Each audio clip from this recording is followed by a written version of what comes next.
आज चाहिँ हामी एकाउन्टको एउटा महत्त्वपूर्ण हिसाब जुन 8 मार्क्समा आउँछ त्यो हामी गर्न गइरहेछौँ। कस्ट सिट र टेन्डर सिट। कस्ट सिट मात्र भएको पनि एउटा हिसाब हुन्छ र कस्ट सिट टेन्डर सिट भएको एउटा हिसाब हुन्छ, नझुक्किनु होला। कस्ट सिट मैले पहिले नै भिडियो हालिसकेको छु, म डिस्क्रिप्सन बक्समा पनि हालिदिन्छु, गएर त्यसलाई हेर्नु होला। कस्ट सिट र टेन्डर सिट चाहिँ फरक हिसाब हो र कस्ट सिट चाहिँ एउटा फरक हिसाब हो, तर दुइटै 8 मार्क्समा सोध्छ कि यो कस्ट सिट र टेन्डर सिटवाला आउँछ कि त कस्ट सिटवाला आउँछ। ल हेर्नुहोस्, यहाँ क्वेसन हेरौँ सुरुमा, र त्यसको लागि फर्मेट हाम्रो त्यही सेमै रहन्छ। पर्टिकुलर्स एमाउन्टवाला फर्मेट रहन्छ कस्ट सिटको लागि। सुरुमा हामीले कस्ट सिट बनाउनु पर्छ, त्यसपछि हामी टेन्डर सिट बनाउँछौँ। सुरुमा कस्ट सिट बनाऊ। कस्ट सिटमा हामीलाई क्वेसन के दिएछ त, सुरुमा डाइरेक्ट चिजहरू चाहिँ हामीले जोड्नु पर्ने हुन्छ। त्यो कस्ट सिट मात्र भएको जस्तै त्यसमा पनि डाइरेक्ट चिज जोडेर हामी प्राइम कस्ट निकाल्थ्यौँ भने यसमा पनि हामीले डाइरेक्ट चिजहरू जोडेर हामीले प्राइम कस्ट निकाल्छौँ। अब हेर्नुहोस्, डाइरेक्ट मेटेरियल कन्जम्सन छ 2,50,000। त्यसपछि हाम्रो के छ त, अर्को रहेको छ डाइरेक्ट लेबर कस्ट कति छ 2,50,000। अरू हामीसँग केही अरू डाइरेक्ट छ त छैन। हेर्नुहोस् क्वेसनमा अरू हामीसँग अरू केही डाइरेक्ट उपलब्ध छैन। डाइरेक्ट हामीले लेखिसक्यौँ भनेपछि दुईवटा डाइरेक्ट जोडेपछि हामीले के आउँछ त, नम्बर प्राइम कस्ट हामीसँग आयो। अब दुईटालाई जोड्दा कति हुन्छ त 2,50,000 प्लस 2,50,000, दुईटालाई जोडेर यतापट्टि लेखौँ। कति आउँछ त 5 लाख जति आउँछ। हाम्रो प्राइम कस्ट 5 लाख आयो। त्यसपछि प्राइम कस्टमा हामीले के जोड्ने हो त, फ्याक्ट्री ओभरहेड्सहरू जोड्नुपर्छ हैन, अनि एड गर्ने फ्याक्ट्री ओभरहेड्स हामीले एड गर्नुपर्ने हुन्छ प्राइम कस्टमा। एड भनेर लेख्नुहोस्, फ्याक्ट्री ओभरहेड्स। यदि दिएको छ भने, जुन चिज दिएको हुँदैन त्यो हामीले पर्दैन, चिज दिएको छ त्यो चाहिँ लेख्नुपर्ने। कति दिएको छ क्वेसनमा त्यसअनुसारको हामी यहाँ लेख्छौँ। फ्याक्ट्री ओभरहेड्स हामीले दिएको छ 3 लाख रुपियाँ, भनेपछि 5 लाखमा 3 लाख हामी जोड्छौँ र यहाँ तल लेख्छौँ। कति हुन्छ त 5 3 ले 8 लाख। 8 लाख हाम्रो के आयो, फ्याक्ट्री कस्ट अथवा वर्क कस्ट। फ्याक्ट्री कस्टलाई नै वर्क कस्ट भनिन्छ, 2 नम्बर दिएर लेख्नु होला। फ्याक्ट्री कस्ट वर्क कस्ट एउटै कुरा हो। त्यसपछि हामीले यहाँ अब केही कुरा एड गर्नुपर्छ। के कुरा एड गर्ने हो भन्दा, हामीसँग अफिस छ भने अफिस ओभरहेड्स, नत्र भने अफिस दिएको छैन भने सेलिङ एन्ड डिस्ट्रिब्युसन हामीले जोड्नुपर्ने हुन्छ। अफिस ओभरहेड हामीले कति ल्याएछ दिएको छ 2 लाख रुपियाँ है। 2 लाख रुपियाँ हामीलाई क्वेसनमा दिएको छ र 3 लाख र 20,000 8 लाख र 20,000 2 लाख जोड्ने कति भयो त 10 लाख भयो। अब हामीसँग यो 10 लाख आयो। यो 10 लाखलाई हामी के भन्छौँ त, हामी भन्छौँ यसलाई कस्ट अफ, हाम्रो यो 3 नम्बरको एन्सर, यसलाई हामी भन्छौँ cost of production. Cost of production भनिन्छ 3 नम्बर। तर हेर्नुहोस्, यसलाई टोटल कस्ट पनि भन्न सकिन्छ, किनभने हामीसँग अरू कुनै खर्च छ त बाँकी रहेको, हामीसँग अरू केही पनि बाँकी छैन। ठिक छ, त्यस कारणले चाहिँ हामी यहाँ टोटल कस्ट लेख्न सक्छौँ। यसलाई टोटल कस्ट कति भयो, त्यही 10 लाख। ठिक छ, यति गरेपछि हाम्रो कस्ट सिट सिद्धिन्छ, किनभने हामीलाई प्रफिट हामीलाई टेन्डर सिटमा निकाल्न भनेको छ हैन। यहाँ त भनेको छैन, त्यसकारणले हामी यो 20% प्रफिट चाहिँ हामी टेन्डर सिटमा निकाल्छौँ। अब हामी जाउँ टेन्डर सिट तर्फ। हामीले कस्ट सिट बनाइसक्यौँ। अब हामी टेन्डर सिट बनाउँछौँ। टेन्डर सिटमा त्यही फर्मेट रहन्छ र कुराहरू पनि जुन हामीले कस्ट सिटमा लेखेका छौँ त्यही कुराहरू भर्ने हो, खालि प्रफिट थपिन्छ एउटा, त्यति हो हैन। अरू सबै त्यस्तै नै रहन्छ। डाइरेक्ट मेटेरियल कन्ज्युम्ड हैन, अथवा के दिएको छ तल हेरौँ। डाइरेक्ट मेटेरियल मात्र दिएको छ, डाइरेक्ट मेटेरियल मात्र लेख्छौँ हामीले। कति दिएको छ 1,25,000 र डाइरेक्ट लेबर पनि हामीलाई यहाँ दिएको छ। ठिक छ, हामी यहाँ डाइरेक्ट लेबर लेख्छौँ। कति 1,25,000। त्यसपछि हामीसँग छ डाइरेक्ट लेबर। ठिक छ, डाइरेक्ट लेबर हामीसँग कति छ 80,000। अब दुईटैलाई जोड दिने, दुईटैलाई जोड्यो भने हाम्रो के आउँछ त, त्यही प्राइम कस्ट हाम्रो आउँछ। Prime cost 80,000 plus 1,25,000। यहाँ म तपाईहरुलाई जोडेर देखाउँछु। 1,25,000 प्लस 80,000। 80,000 कति आयो त 2,05,000।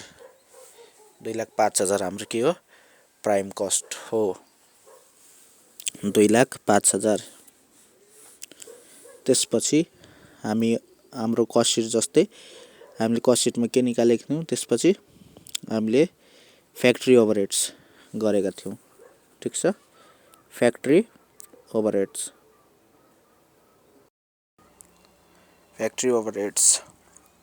अब हेर्नुस्, कहानीमा एउटा ट्विस्ट के छ भने हामीलाई फ्याक्ट्री ओभरहेड्स दिएको क्वेसनले हेर्नुस् निकाल्न भनिरहेछ।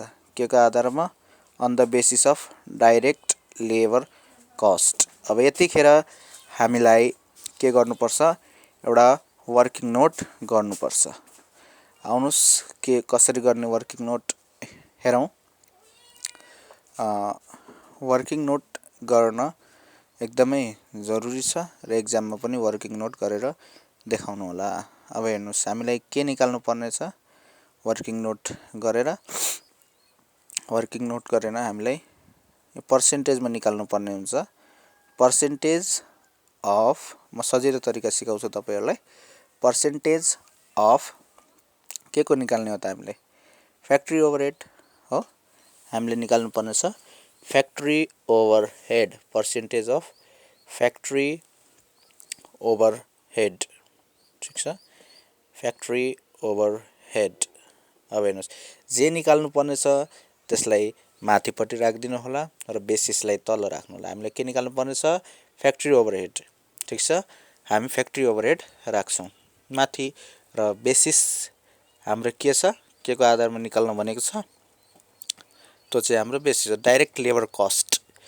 डाइरेक्ट लेबर कस्ट को आधारमा निकाल्नु पर्ने छ, त्यसले आधारलाई चाहिँ हामी तल राख्छौँ। अब हेर्नुस् धेरै जस्तो स्टुडेन्ट्सले गर्ने गल्ती यही हो, के हो भने हामीहरू अहिलेको जुन टेन्डर सिट छ त्यसको एमाउन्ट राखिदिन्छौँ, तर त्यो होइन, हामीले जुन कस्ट सिट गरेको छौँ त्यसको एमाउन्ट राख्नुपर्ने हुन्छ। अब कस्ट सिटमा हामीले खोज्ने के खोज्ने, फ्याक्ट्री ओभरहेड खोज्ने कस्ट सिटबाट। फ्याक्ट्री ओभरहेड कति छ हाम्रो कस्ट सिटमा, अघि गरेको कस्ट सिटमा 3 लाख छ नि। अब 3 लाख हामीले यहाँ लेख्ने 3 लाख। अब डाइरेक्ट लेबर कस्ट पनि हामीले त्यही अघि गरेको कस्ट सिटबाट हेर्ने, कति छ 2,50,000। 2,50,000 हामी यहाँ लेख्छौँ। ठिक छ, इन्टु 100। अब हेर्नुस् यो 4टा 0 छ, त्यहाँ पनि 4टा 0 कट। अब 30 डिभाइडेड बाई 25 गर्नु पर्यो हैन।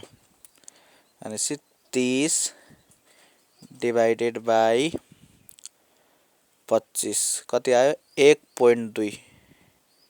ठीक छ, 1.2 इन्टु 100 कति आउँछ त 1.2 इन्टु 100 120। 120 चाहिँ हाम्रो आएको छ एन्सर। अब यो 120 लाई कहाँ राख्ने त?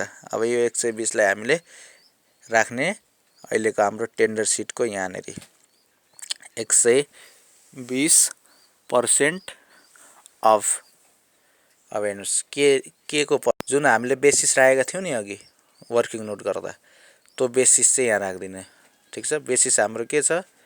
हाम्रो छ बेसिस डाइरेक्ट लेबर को लेख्ने त अहिलेको लेख्ने टेन्डर सिटको। ठीक छ, डाइरेक्ट लेबर। अब यहाँ चाहिँ टेन्डर सिटको गर्ने कति 80,000। धेरै जस्तो नबुझ्ने भनेको यही हो, त्यसैले ध्यान दिएर बुझ्ने प्रयास गर्नु होला। अब हेर्नुस् यहाँनेरि इन्टु गर्नु 80,000 को 120% निकाल्नु पर्यो। 120 भागा 100। ठीक छ, 96,000 आयो। 80,000 को 120% निकाल्नु पर्ने हो, 96,000 आयो। ठीक छ, अब 2,05,000 र जोड्नु पर्यो। 2,05,000 र 96,000 जोड्नु हाम्रो कति आउँछ त? हाम्रो आयो 3,10,000। हाम्रो आयो 3,10,000। 3,10,000 यो हाम्रो के आयो? यसलाई हामीहरु के भन्छौं? फ्याक्ट्री कस्ट अथवा वर्क कस्ट। दुई जे पनि भन्न सक्यो, फ्याक्ट्री कस्ट अथवा वर्क कस्ट। मैले यहाँ दुईटै लेखिदिरहेको छु, दुईटै पनि लेख्न सक्नुहुन्छ। अर्को हेर्नुस् एड गर्नु पर्यो। अब अघि हामीले कस्ट सिटमा जे एड गरेको थियौं हामीले त्यही एड गर्ने, तर एमाउन्ट चाहिँ अलिकति फरक हुन्छ, त्यति मात्र हो।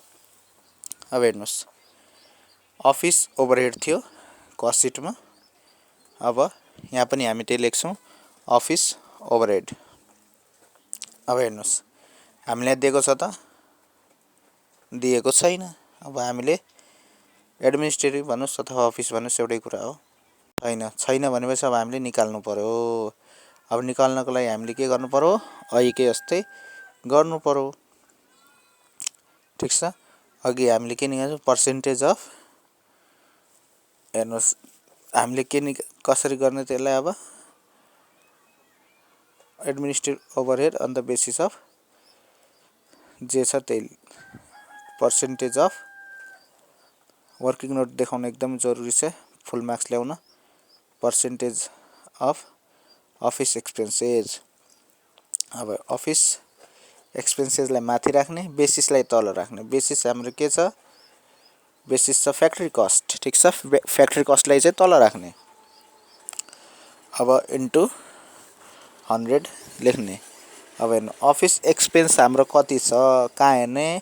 कस्ट सिटमै हेर्ने। यहाँ वर्किङ नोट गर्दा चाहिँ ध्यान दिनुपर्ने कुरा हामीले कस्ट सिट हेर्नुपर्छ। अफिस एक्सपेन्सेस यहाँ हामीलाई कति दिएको छ? अफिस ओभरहेड अथवा अफिस एक्सपेन्स कति दिएको छ? 2 लाख। 2 लाख हामी यहाँ लेख्छौं।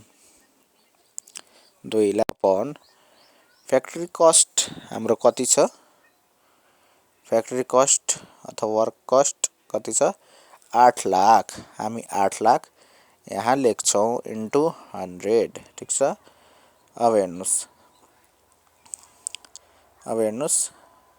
यो कतिवटा जिरो कट भयो? 3टा जिरो कट भयो, फेरि 2टा जिरो पनि कट हो। अब गर्नुपर्ने के छ? हामीले 2 डिभाइडेड बाइ 8। 8 डिभाइडेड बाइ 2 नगर्नु होला, मिस्टेक नगर्नु होला। जे छ त्यही डिभाइड गर्नुपर्छ।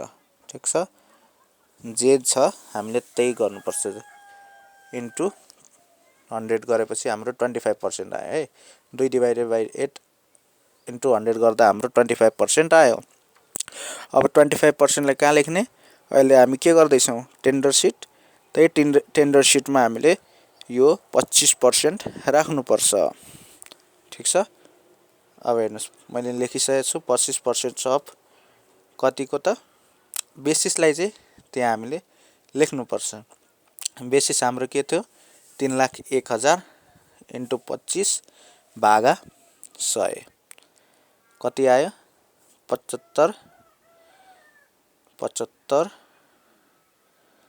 250 ठिक छ। यति हाम्रो आएको छ र यो दुईटैलाई जोडेर हामी लेख्छौँ। क्याल्कुलेटरमा यो छँदैछ 30100 3,01,000 जोड्दा कति भयो 3,76,250 ठिक छ। यसलाई हामी के भन्छौँ यसलाई हामी अघि हामीले कस्ट सिटमा जे लेखेका छौँ हामी त्यही लेख्छौँ ठिक छ। हामीले अघि के लेखेका थियौँ कस्ट सिटमा कस्ट अफ प्रोडक्सन लेखेका थियौँ हामी त्यही लेख्छौँ। अब यसलाई हामी टोटल कस्ट पनि भन्न सक्छौँ किनकि हामीसँग अरू कुनै खर्च छैन, त्यस कारणले यसलाई टोटल कस्ट पनि भन्न सकिन्छ ठिक छ। कस्ट अफ प्रोडक्सनलाई नै टोटल कस्ट पनि अब यहाँ चाहिँ भन्न सकिन्छ किनभने अरू हामीसँग खर्च बाँकी छैन। जम्मा खर्च यति हो टोटल कस्ट भनेको जम्मा खर्च ठिक छ। त्यसपछि हामीले कस्ट अफ प्रोडक्सन पछि हामीले निकाल्नु पर्ने एड गर्नुपर्ने छ एउटा प्रफिट ठिक छ। एउटा प्रफिट छ र अर्को सेल्स टेन्डर सिटमा सेल्स हुँदैन, टेन्डर प्राइस लेख्नुपर्छ हामीले। हुन त सेल्सै हो, यदि कस्ट सिट मात्र भएको भए चाहिँ सेल्स नै हुन्थ्यो होइन, अथवा कस्ट सिटमा पनि निकाल्नु पर्यो भने प्रफिट चाहिँ हामी सेल्स लेख्छौँ, तर टेन्डर सिटमा चाहिँ हामी टेन्डर प्राइस लेख्छौँ। त्यति फरक छ कस्ट सिट र टेन्डर सिटमा। अब हामीले प्रफिट निकाल्नु पर्ने छ र प्रफिट कसरी निकाल्ने त हेर्नुस्। यहाँ सबभन्दा सुरुमा प्रफिट के को बेसमा भनेको छ, प्रफिट हामीलाई भनेको छ 20% अफ सेल्स ठिक छ, 20% अफ सेल्स। अब हेर्नुस् अब कसरी निकाल्ने यसको फर्मुला छ, यसलाई टोटल कस्ट पनि भन्न सकियो हैन। टिसी इन्टु आर अपन 100 ठिक छ, टिसी इन्टु आर अपन 100